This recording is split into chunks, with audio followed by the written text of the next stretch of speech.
Good morning, everybody. We are moving into not only the next blessing in the Amida, in the silent prayer, but the next section. Because if you remember, we spoke about this earlier. The first section is called the section of praise.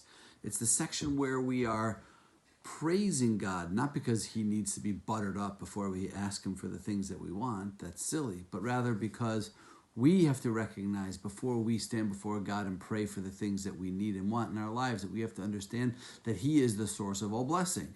So we're ready. We finished holiness, and now we're ready to move on to the first request. What's the first thing that we ask for every day when we say this Amida, when we say this silent prayer? The first thing we stand before God and we ask him for is not health, not wealth, not nachas, not the culmination of history and the vision of Messiah, none of that stuff.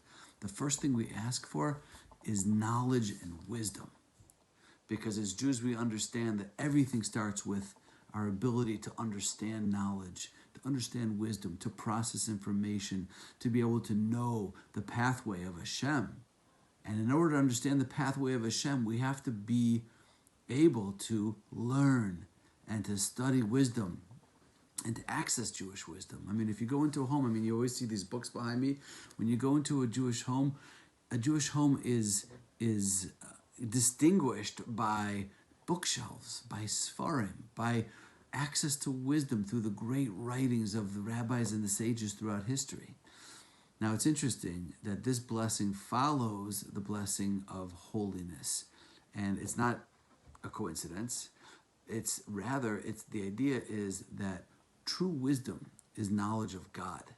It's wisdom of the spiritual world. I'm not talking about wisdom like I know math and I know science and I know. Those are important things. Those are knowledge. But wisdom is something else. Wisdom is the ability to understand the spiritual world and to understand what a human being is and how a human being is meant to relate or connect to the spiritual world. So in order for me to do that, I first have to focus on Kedusha, on holiness.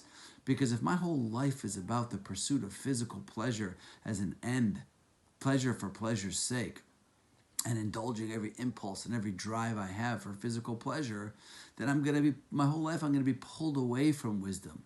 I'm going to be pulled away from spirituality. Spirituality is the exact opposite. There's an inverse relationship between following impulse and drive and pleasure for the sake of pleasure and pursuing spirituality and spiritual connection.